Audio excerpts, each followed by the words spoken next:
Good morning, everyone. My name is Mark Williams, and I'm here today with my husband, Brian Elter, to talk about our journey with MS. But before I begin, I'd like to give you a little background about our lives. I was born in Cleveland, Ohio, and I'm the second oldest of 4 kids. We were raised in the suburbs and had a pretty normal life growing up. When I was 10, I had a tumor in my neck that broke my 5th vertebrae, and I had to wear a neck brace for about 6 months. Because of that, I couldn't play contact sports or anything, and I became the studious one. When I graduated high school, I went off to college at Akron University. I studied chemical engineering. I also got out of my shyness shell and got involved in quite a bit of activities in college, including, as you see, the Homecoming King. I co-opted at Goodyear Aerospace, working in research and development of carbon friction materials for aircraft brakes. I graduated in 1983 and hired in full-time at Goodyear. After being broke my whole life, I finally had a nice paycheck. About a year later, I bought my first house. I bought a total wreck, but I learned how to remodel by myself. I did everything from construction to electrical to plumbing, you name it. 7 years later, I sold that house and more than doubled my investment. I moved that money into the next house, which was 3,800 square feet. More house than a single guy should have, but I hope that wouldn't last forever. In this house, I did more of a restoration than a remodel and furnished it with many antiques. My journey with MS began in the summer of 1991. While practicing for the swimming event in the corporate challenge, I noticed when I dove into the pool that the water was cold, but I could only tell that on the right side of my body. It seemed strange, and it happened every night during practice. After about 2 weeks, I went to the doctor to find out what is going on. They prescribed a nerve conduction test, but the results were inconclusive. 3 years later, in the summer of 1994, I started experiencing numbness in my hands and in my feet. I let that go for about a month, and it was not going away. So I went back to the doctor.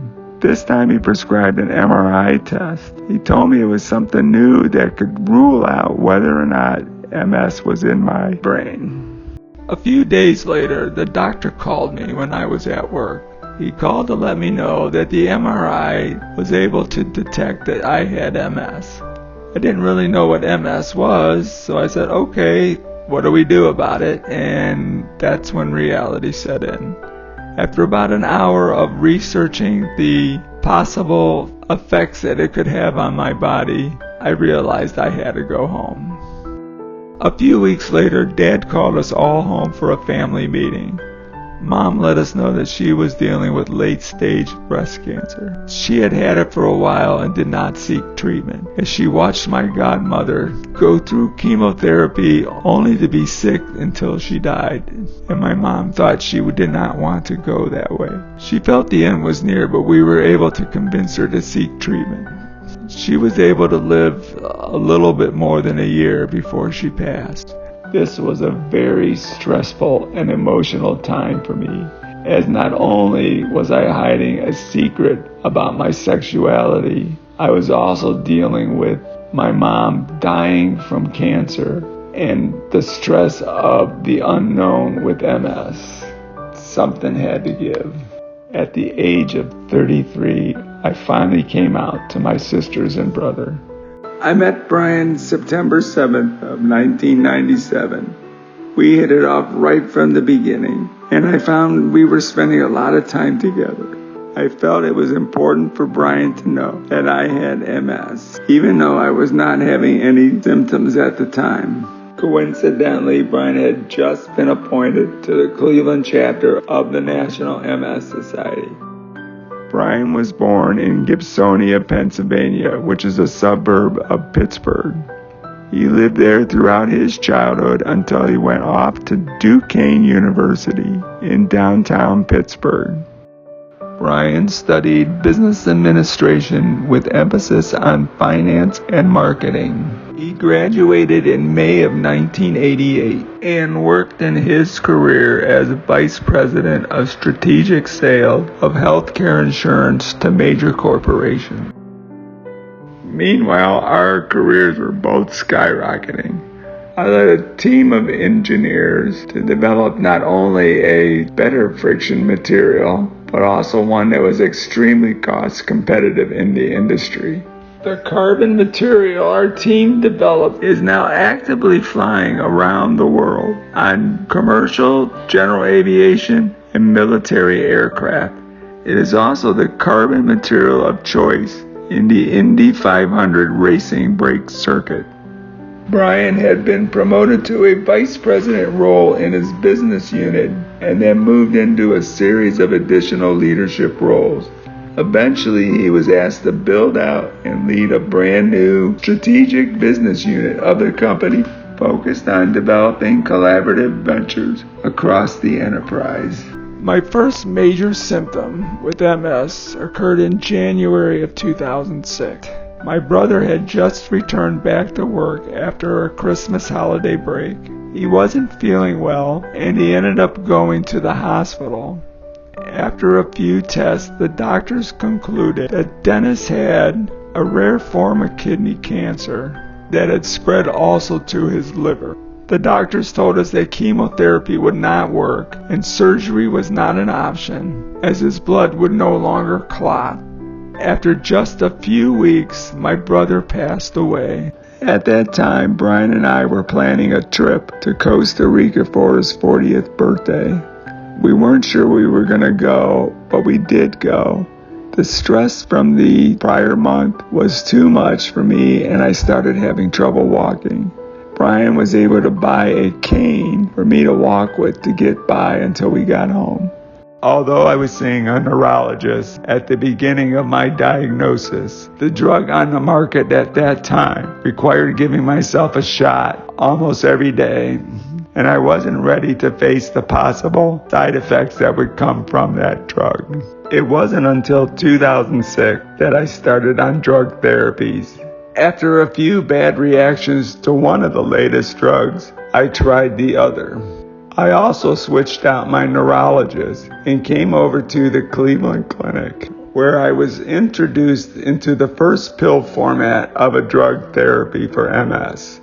I absolutely loved not having to give myself a shot anymore. 6 years later, in 2012, I started having trouble walking with a rollator, and to the point I started falling. I fell down a flight of steps and got a concussion, and decided it's time for me to look into using a wheelchair. When I got the wheelchair, I thought it was pretty cool. It got me by, and I was finding that I was staying in the wheelchair more often than walking. Ultimately, that was to my demise. In 2014, I had a pulmonary embolism that was a result from a blood clot in the leg. I survived the PE and was in Edwin Shaw for 3 weeks for rehabilitation. The pulmonary embolism was a game changer for both of us. Not only were we facing challenges as a result of the government's position regarding the status of our relationship, but also we began experiencing instances within the healthcare system which forced us to be concerned with the perceptions of our relationship rather than the focus on obtaining the best quality healthcare to treat MS. In 2014, about half of the states in the U.S. allowed gay marriage, but not in the state of Ohio. Our neighboring state of New York had allowed gay marriage since 2011, and Buffalo was only a short distance away. On our 17th anniversary of being together, sharing good times and bad, doing all things together as one, we made it official and got married in New York. It was the happiest day of our lives. When we returned from New York, Brian took me for an office visit to see a pulmonologist as a follow-up appointment to my pulmonary embolism. As the doctor continued asking a series of questions, clicking away on his keyboard, not really acknowledging me, nor Brian for that matter. I looked to Brian for help answering one of the questions.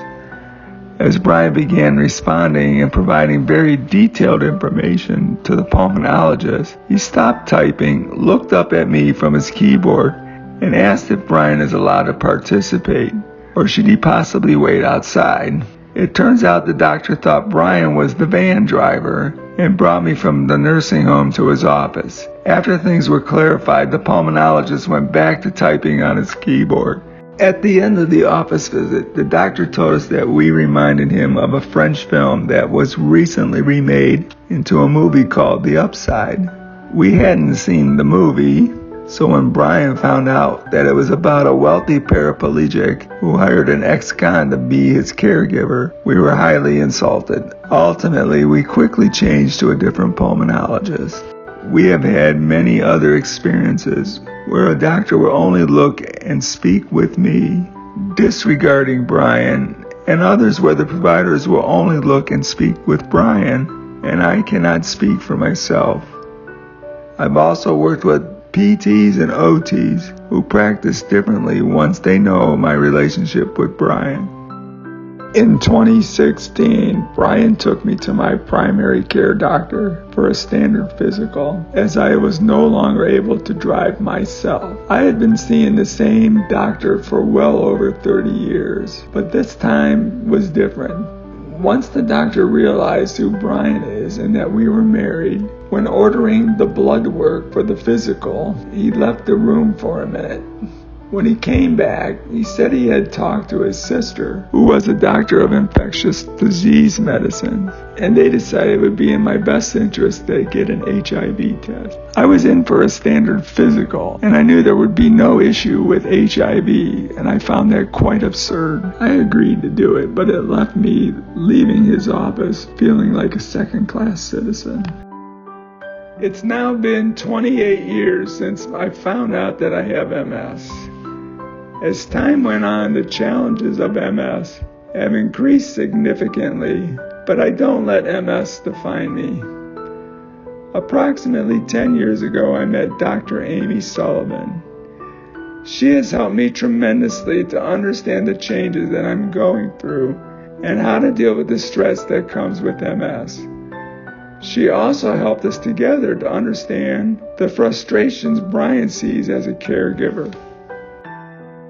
This year marks the 21st anniversary of the work we have done through the MS Society on the MS Walk.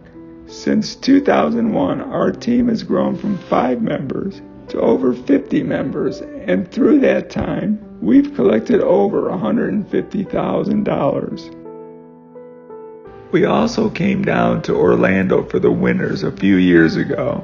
We found a place near Disney World and transformed it into this fully accessible, barrier-free home that when we're not here, we rent out to the general public. We've gotten nothing but great reviews on what a wonderful thing that is available for those that are wheelchair bound that would otherwise have no way to be able to see the parks in Orlando. In conclusion, I ask you to recognize that MS does not only affect your patient. MS has an impact on the entire family of your patient. Recognize that those family members are integral in your patient care, regardless of their sexuality, gender identity, or relationship status. You work hard to help people live healthier lives. Recognize that you cannot do this alone, and you need more than a patient with MS to participate in your treatment plans and in the work you do in order to be most effective. I want to thank you for your time today. Thank you.